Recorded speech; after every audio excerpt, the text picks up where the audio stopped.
bless him and to heal him and be with the doctors that will be ministering to him, to helping him, Lord, and trying to figure out the pathways forward.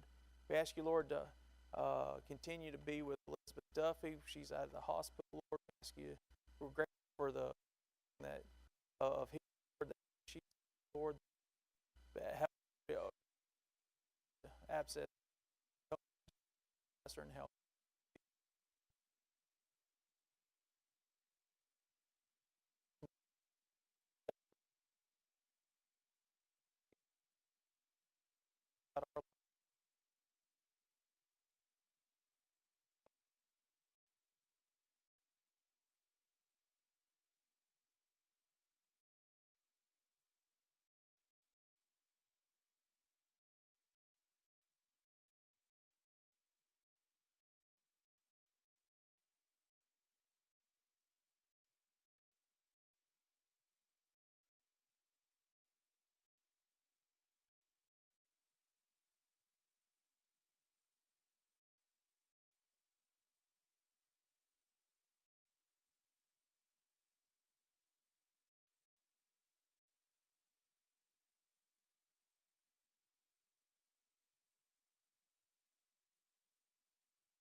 There was some frustration there, and so we move and we took, like I said, we covered the apostasy that went on in 25, kind of an overview, and so I want to go back and kind of pick some things out of that and then move forward.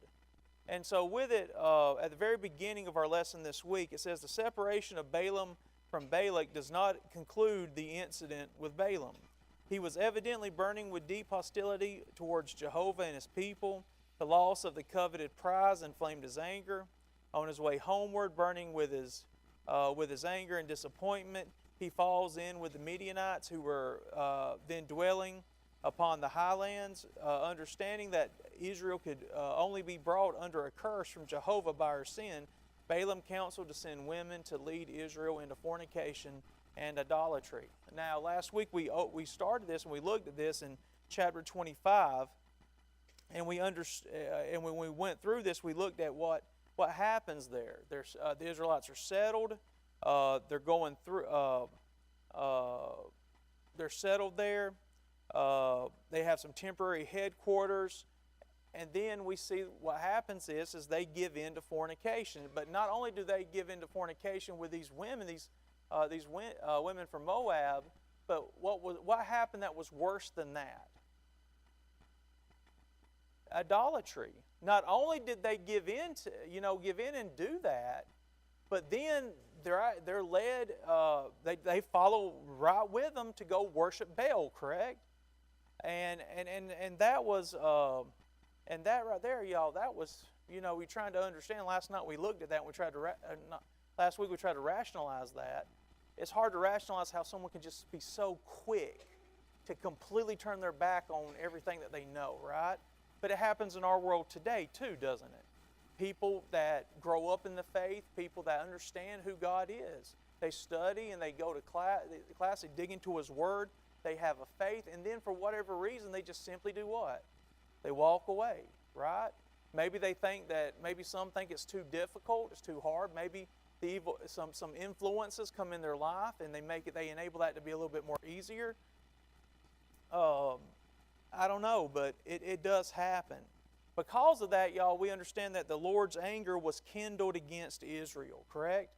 It was kindled against Israel. In chapter 25 and verse 3. And so with it, the Lord spoke to Moses, commanding that the leaders of the people, apparently those who were guilty of the sin, be hung publicly to stop the sin and appease God's anger. Moses gave commandment to the judges to slay those who were participating in the sin. Zimri, a chief from the house of Simeon, Numbers 25, chapter 25, verse 14, brought Cosbi, a daughter of a Midianite chief, into his tent in the presence of Moses and others who had gathered at the tabernacle to weep over Israel's sin. His was a flagrant violation, a flaunting of his sin. Now, you think about that. How much audacity did that take to do that? I mean, essentially, what is he doing? Essentially, what is Zimri doing? Absolutely. I mean, most people when they, when we sin, we try to do it where no one really sees it, correct? We try to hide it, right? And he's making no attempt to hide this, is he? Is he aware that people are going to see this? Is he aware that people are going to know this? People are going to talk about this? He's just basically saying, I don't care, right? I'm going to do this. And so it was so flagrant. It was so disrespectful. Now, what would be the reaction to that? Well, Phinehas, the son of Eleazar and grandson of Aaron, he rose up from the congregation, entered the tent, and drove his javelin through Zimri and Cosbi, apparently while they were committing their sin. Wow. Now, why does he do that?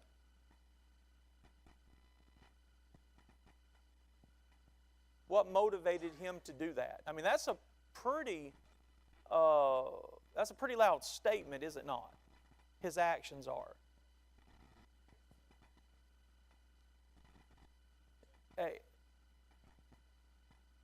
but what? Hey, yes. But what's motivating him to do it? Is it hatred? What is it? A zeal for God. You are disrespecting him so much at this moment that I can't stand this. I can't know this is going on, right? This is so disrespectful to the God that the God that we serve, the God who has led us, has blessed us, and helped us along the way. And yet you have the audacity to do this in his, here, and do it with no shame whatsoever. And so he takes matters into his own hands, right? Now, there's something else that happens. When I read this, I thought that, I don't know about y'all, but I think about other things that happen, right, along, in the Bible. Different circumstances, different issues. If you will, turn over to 1 Samuel. 1 Samuel chapter 15. And there's another situation just like this. I mean, as far as someone being fed up with what someone's doing, as far as not listening to God or being disrespectful to God. In 1 Samuel 15, Saul was told, Saul had been told in regard to Agag. What was he told to do? Everything. Was there anything he was supposed to keep? He was supposed to literally, utterly destroy all of it. Did Saul do that? No, he did not. Matter of fact, he kept Agag alive, did he not? And so in 1 Samuel 15 and verse 32, Samuel said, "Bring Agag, king of the Amalekites, here to me." And so Agag came to him cautiously. And Agag said, "Surely the bitterness of death is past." But Samuel said, "As your sword has made women childless, so shall your mother be childless among women." And Samuel hacked Agag in pieces before the Lord in Gilgal. Wow. He did what Saul was supposed to do, correct? He did it. I mean, Agag, by his statement, Agag's probably thinking, well, you know what? I might make it through this, right? I might make it through this. And Samuel, knowing what the instruction was from the Lord and how disrespectful this was to him, he, with a righteous zeal, acts out of love for his God, and he does what's supposed to be done. And so with it, I just found that parallel to be very interesting there. With Phinehas doing this, okay? Well, as a judgment against Israel, God had sent a plague which destroyed 24,000 people. Phinehas's act of what he had done, it stayed the plague. God recognized the righteous act of Phinehas, blessing him for his righteous indignation and zeal for the Lord. The blessing stands also as a rebuke to those other leaders in Israel who did nothing to stop the sins being committed. Because of his act, the office of the high priest was given to him and his descendants in Numbers 25 and verse 13. Wow. So this tells me that others knew this was going on as well, correct? And they did what? They did nothing, y'all. We sometimes get that attitude when we see people, we know people are going through various things. Maybe they're going down a pathway they probably shouldn't go down. And we do what? We just stay silent, right? I don't want to do what? I don't want to rock the boat. I don't want to what? I don't want to get involved, right? Have a good relationship with them. I don't want the relationship to get messed up or whatnot, even though you clearly see where this is headed, right? Do we have an obligation to act on what we see? I would say yes.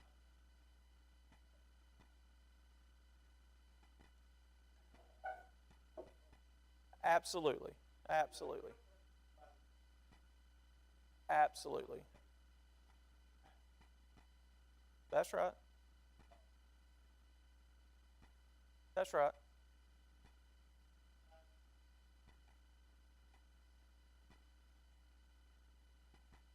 That's right. That's right. Absolutely. Absolutely.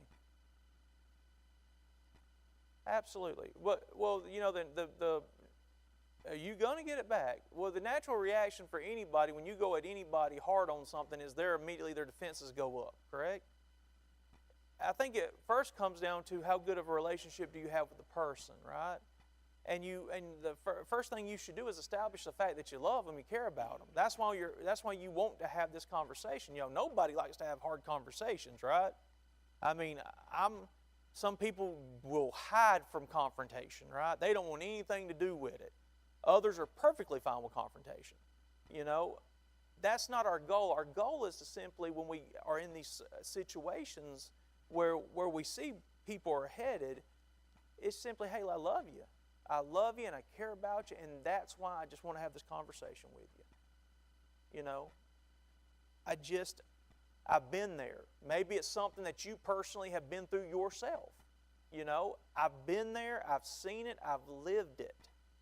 And I'm just trying to help you. That's it. The worst thing that we can do, y'all, is simply just turn our head to it and just let it manifest and happen. Yes, ma'am.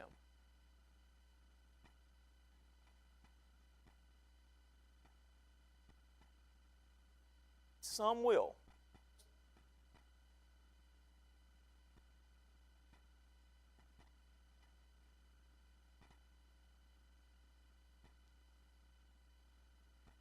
Some people do, Miss Kathy. Some people have that attitude. It's my life. Leave me alone. Don't make any judgments.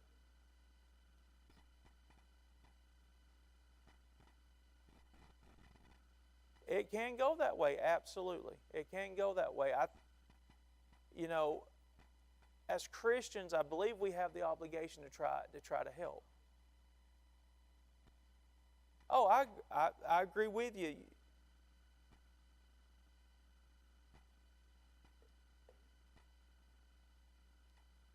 I've talked to people where it's been, the walls go up immediately, and then after about a day or two, after they think about it, they come back.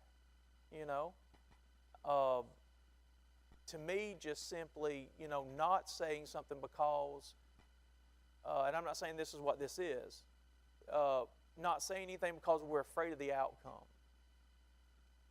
I think it's too, for a Christian, I think it's too easy of a cop-out. Is that fair? We love each other, correct? And it's out of that love. You think about it, your parents. Did your parents ever have any issue out of love for you to tell you when you headed somewhere you shouldn't go? My grandparents, my parents, whenever I was making some bad decisions or whatever, they had no problem saying that, son, that is a really bad choice. You know what I mean? Well, they didn't exactly say it that way. You know, when we approach, do it out of love, do it in respectful, and leave it at that. This is what it is. I'm here for you, brother. I just see something. I see that you're headed down this road. Phineas here, he acts out of love for God. That's the way we should. Out of a love for God and love for our brothers and our sisters, we should do the same thing. And that's not being judgmental. That's the first thing that people like to throw out there. You're judging me. No, I'm not judging you. You know, I can't judge you. I'm equally flawed. You know, I just have been there. I've done it. Maybe even wrote the book on it. You know what I mean? And I see where it's going, and I'm just trying to help you steer through some bad times ahead. And that's it. Phineas here, he did what he was supposed to, and because Phineas took that step, right? He did what no one else would do. What happened? He stayed the plague, right? His actions, God, out of respect and and admiration for the action that he took out of love for him, he stays this plague. How many people's lives were saved because of the fact that he acted this way, that he took this response? If 24,000 died before, you got to believe that the numbers were going to keep going up, right? Because one thing that we understand about God, God will not be mocked. There will be a consequence. Let's see. God recognized the righteous act of Phineas, blessing him for the righteous indignation and zeal for the Lord. The blessing stands also as a rebuke to those other leaders in Israel who did nothing to stop the sins. Because of his act, the office of the high priest was given him. That's a pretty incredible response. God looked at him and his acts, and really is looking at his heart, correct? And he says, you know what? Because this is who you are. And y'all, here's the thing. People can put on a false front. People can put on a false persona to make you think they're a certain way. But if you give people enough time, will they show you who they are? Of course they will. God looks at Phineas here and he says, you know what?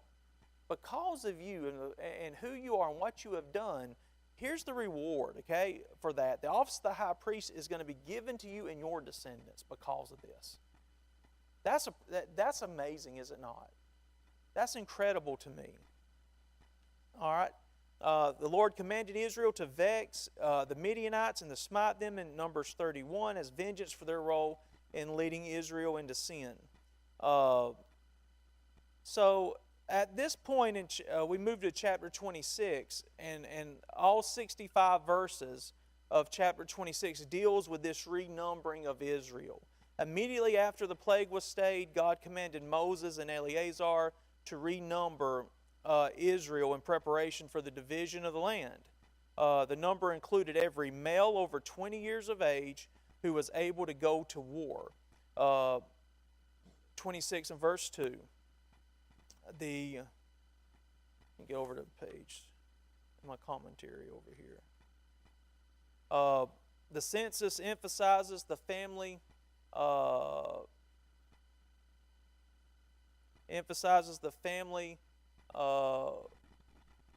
within each tribe, in contrast to the census in chapter 1. Here was the count of the nation. And so when you look at these numbers here, the numbers of the first census are placed in the parentheses and the brackets, and then you get the actual number that's taken when they do this census. So what are a couple things that stand out to you as you look at these numbers? The ones in parentheses are the ones that were taken at the time of this renumber.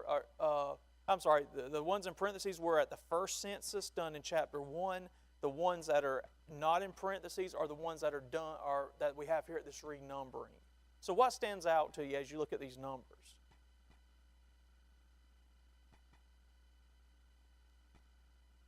Yes. Yes.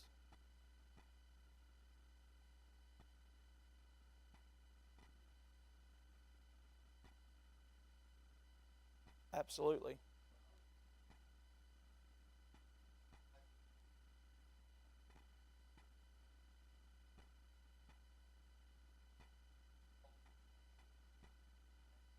That's right. That's right. And what Steve's referring to here, I mean, if you look at Simeon, in chapter 1 at the first census, they numbered 59,300 people. That's a lot of people, y'all. But look at where they're at in this renumbering. 22,200. That's a significant drop in people.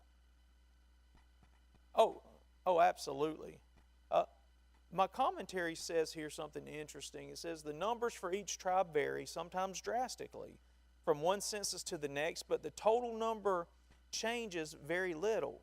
And talking about the total number, in the first census, the total number was 603,550. The total number, the second census, the one we're talking about now, is 601,730. And so the total number doesn't shift dramatically, but tribes do. He says it's been speculated that the losses of the tribes of Reuben and Simeon can be attributed to the revolt of the Reubenites, Dathan and Abiram in chapters 16 and 17, and the blatant sin of the Simeonite Zimri in chapter 25. And so, do actions have consequences? Absolutely they do. And so while the total number really doesn't change that, change that much, down about 2,000 and some change maybe, within that, some of these had some really lost a lot of people, and perhaps that's what it was. It's got to. Well, when Scripture says, He sent a plague, it doesn't tell you exactly who all died from that plague, right? Could that have just been? Well, yeah, but I mean, like outside of them, when we're looking at 24,000, right? Could those have all been from the tribe of Simeon? We don't know, but something happened for those numbers to drop. It says here, the nation which grew so rapidly during their sojourn in Egypt was barely able to hold its own numerically during the 40 years of wilderness wanderings. During the 40 years, the whole generation which came out of Egypt and fell under the judgment of the Lord died in the wilderness. Only Joshua and Caleb were left among those who were 20 when Israel left Egypt. The census had for its purpose the division of the land of Canaan in Numbers 26, chapter 26 and verses 52 through 56. Consequently, there was an effort to keep the family clans together and proportion the inherited land to the size of the tribe. The tribe of Levi numbered 23,000. In chapter 3, they numbered 22,300. All right, so go ahead.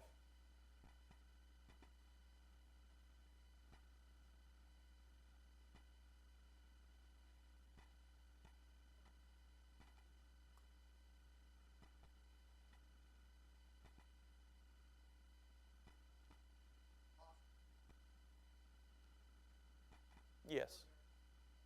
That's right.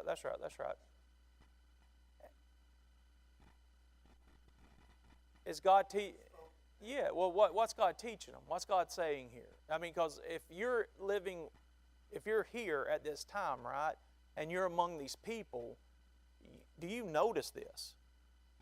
Of course you do. You notice this. And so God's not only did you just go from a position where you would have gained a lot by proportion of the land, correct?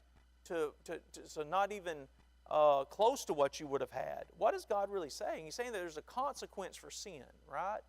There's a consequence for doing what has been done here. And when you sin, it not only has consequences on you, but it affects other people too, right? That's the one thing that we don't always get, is that we think when we sin it only affects me. No. Well, I suppose sometimes that could happen, but there's other times, y'all, where the sin affects everybody. You think about a person in a marriage that doesn't take their vows seriously, right? Does it just affect that person? No. It affects everybody. It affects everybody that's in that household. It affects the extended families. It affects everybody. And here's the thing, y'all. We really don't understand and grasp how far sin can devastate people, because we don't know. And maybe it's a blessing in itself that we don't, or maybe we need it. Maybe that would open our eyes more to the seriousness of it.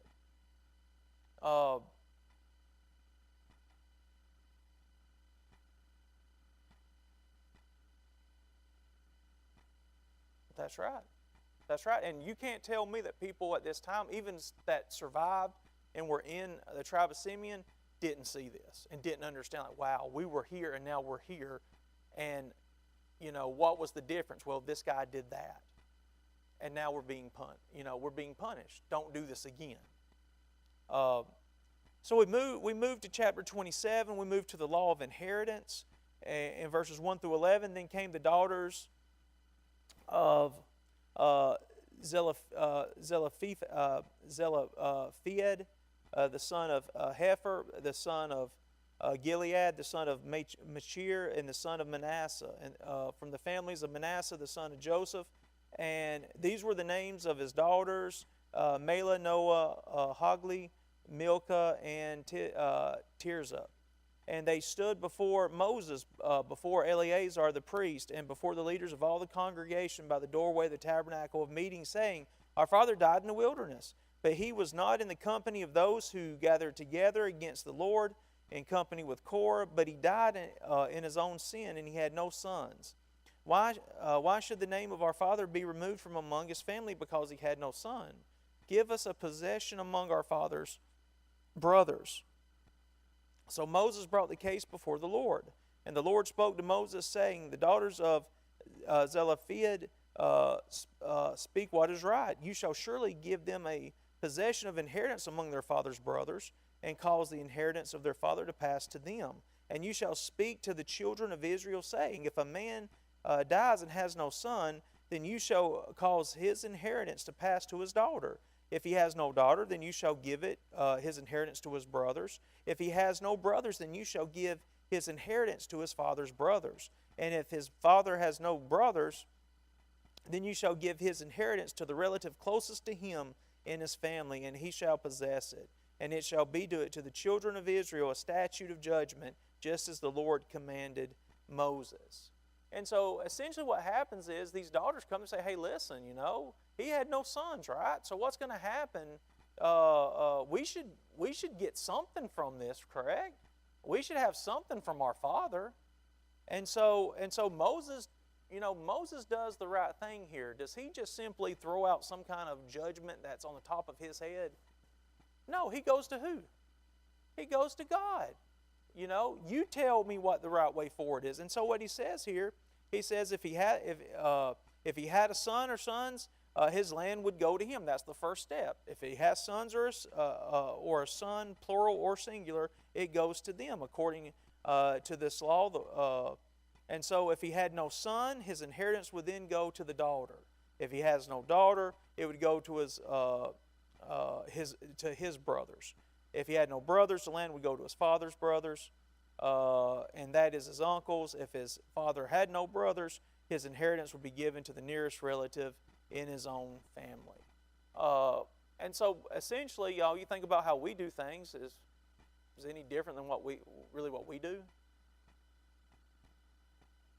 No, not really. Not really. We typically do the same thing. I'm sure depending on how many kids you have, the more kids you have, the more trickier it gets, so to speak. My dad tells us, I'm just going to sell it all, and I'm just going to, they ain't going to be nothing, so that way I won't disappoint anybody. Say, well, it's yours. Do what you want to do with it. That's it. That's exactly right. That's exactly right. And so with it, we have these laws of inheritance. Now, we get to, continuing in 27, here's where it really starts to get, if it wasn't real before, it gets real now. Now the Lord said to Moses, Go up into this Mount Abarim and see the land which I have given to the children of Israel. And when you have seen it, you also shall be gathered to your people, as Aaron your brother was gathered. For in the wilderness of Zin, during the strife of the congregation, you rebelled against my command to hallow me at the waters before their eyes. Then Moses spoke to the Lord, saying, Let the Lord, the God of the spirits of all flesh, set a man over the congregation, who may go out before them and go in before them, who may lead them out and bring them in, that the congregation of the Lord may not be like sheep which have no shepherd. And so with it, God tells Moses here what? What's he telling him? You ain't going into the land of Canaan. Now, he already told him that. He did. Now, sometimes people forget. It's hard to remember certain things. I'm sure Moses did not forget that, by the way. I'm pretty sure when someone tells you, hey, this is what's going to, when you get to that type of stuff, you don't really forget that. So not only does the Lord say, basically your time's almost up, right? But he goes on to explain to him and remind him of why, right? Why do you think God takes that step? Did Moses know why this was going to happen? Had he already been told why this was going to happen? Why do you think God does it again?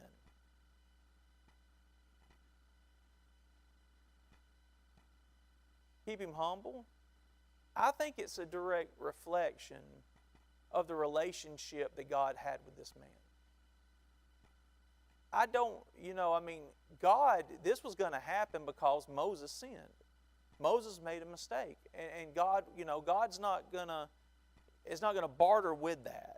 He's not going to do anything that's going to take away from His glory, right? God's the one who led these people out of Egypt. God understood that if He didn't take action here, the consequences that would ensue in the Promised Land, where Moses would have been elevated, instead of him. Man can't do what God can do. And God understood that. But I think when He goes and He reminds him here once again, of this is why. By the way, your time's up. You can't go in the Promised Land. Here, remember, this is why. It's not that I don't want you to go in the Promised Land. You can't. And you can't because of who? You. It's not because I'm trying to be, I'm being mean to you, or I'm, being unfair to you. God loved Moses. When you read the relationship that these two have, through the life of Moses here, it's an incredible relationship. I don't know. If you were going to count on your hand outside of Jesus, who had the closest relationship with God, right? David is mentioned as being a man after God's own heart, y'all, but I don't think David had the relationship that Moses had with God.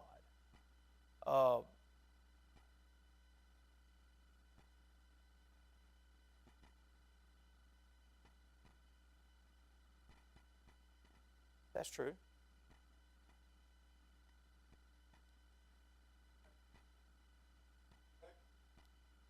That's right.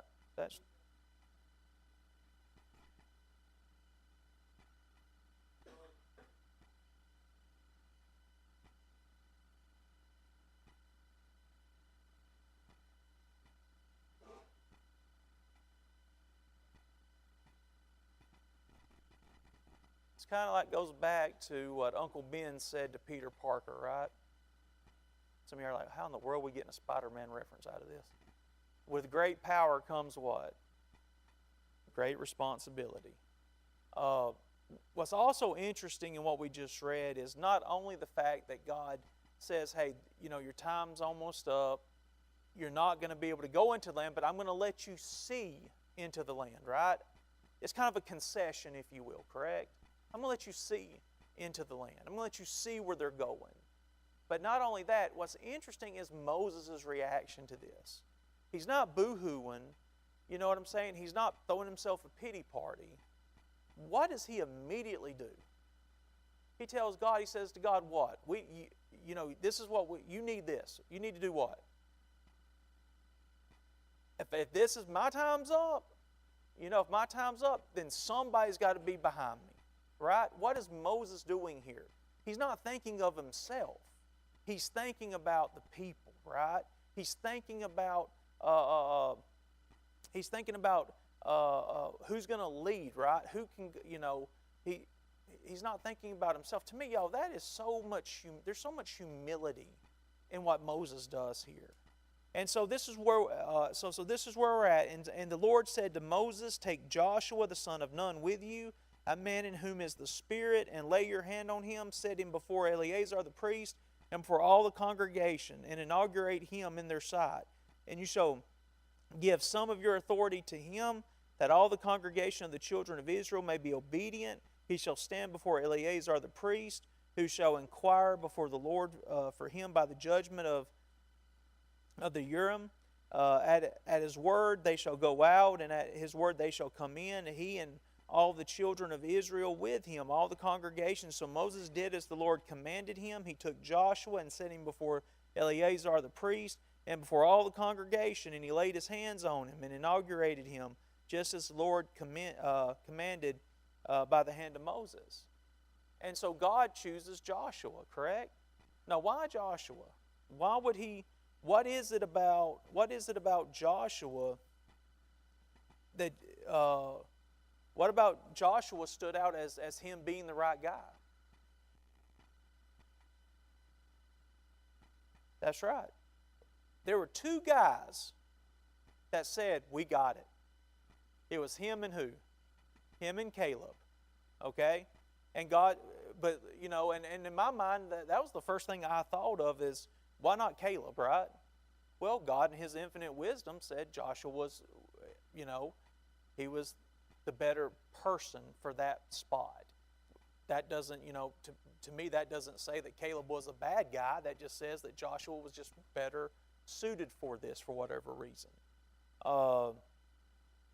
So with it, so we see that Joshua will be the guy that's gonna that will lead them forth. Now he sets Joshua before the congregation. By doing that, what's he saying to the rest of the people? Here's the guy. Here's the guy. Here's the guy. I'm cleaning things up before Moses is gone and he's out of sight, out of mind. Here's the guy. This is who you're going to listen to, right? This is the guy that's going to be my guy. And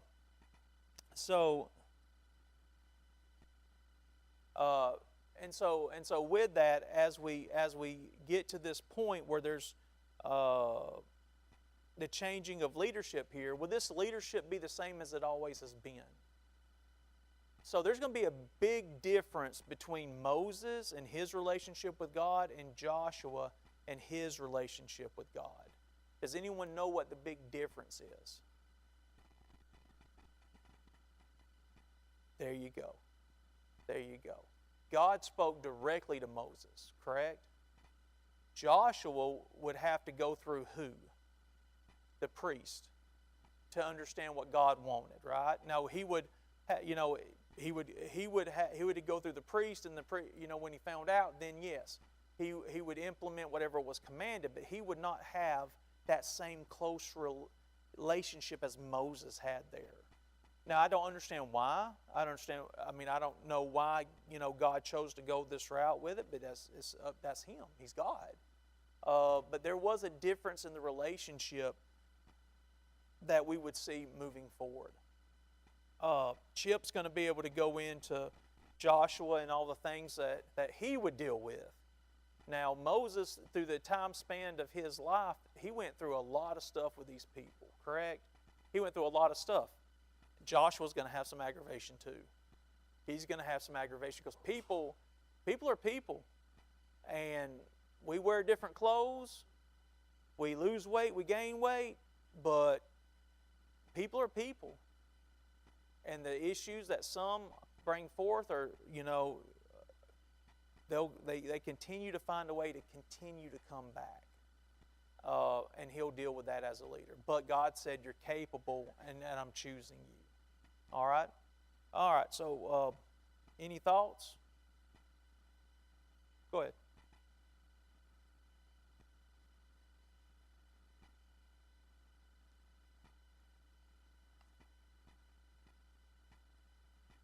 Oh, yeah.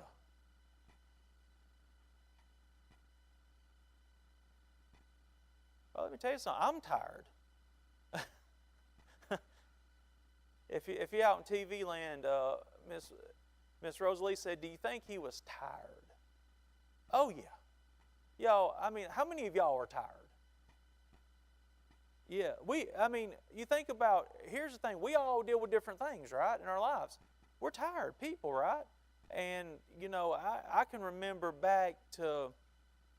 I can remember having conversations with my grandmother that raised me. She got to a point in her life where she was just ready, y'all. And she would tell you, I'm just ready, Yeah, I fully expect, looking at Moses and the things that he had to deal with. I mean, if you're telling me that I don't have to deal with these, you know what I mean? Bless it. I know he loved these people, man, but these people were tough. And you think about the rebellions and the trouble that they made for this man, right? And then, him knowing what God had done for these people, and then them openly sinning against him, was he tired? Yes, he was tired. That man put his time in, right?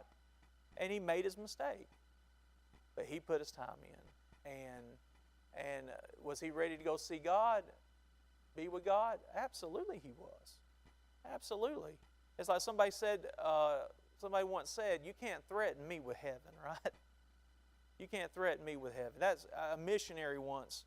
I was listening to a missionary once, and he was talking about the hardships that they have to endure where they were at. And he said, let me tell you something, you can't threaten me with heaven, because I win either way. And may we all be able to be at a point in our lives where we can make that claim. Amen. Ronnie West, he opened up our, we have about 2 minutes. Ronnie West, he opened up our summer series on the fruit of the Spirit. And he said something profound, and I don't know if y'all caught on to this or not. He said, every day I pray, Lord, come back today. And he said, to be able to have that prayer means you got to be ready, right? And he says, I never want to be able to not give that, have that in my prayer every single day. Y'all, that speaks to where you're at with God, correct? And Moses, even through the mistake he made, he still had an incredible relationship with God. God appreciated him. God loved him. And so as we end chapter 27 and lesson 8, we see that the plans have been made. We know where we're going. And now it's just, we got to get there. So, and I'm sure as this all was done, everybody's probably like, oh my goodness, what type of leader is Joshua going to be? What's he going to do? You know how people are. But at least God has provided for him. And now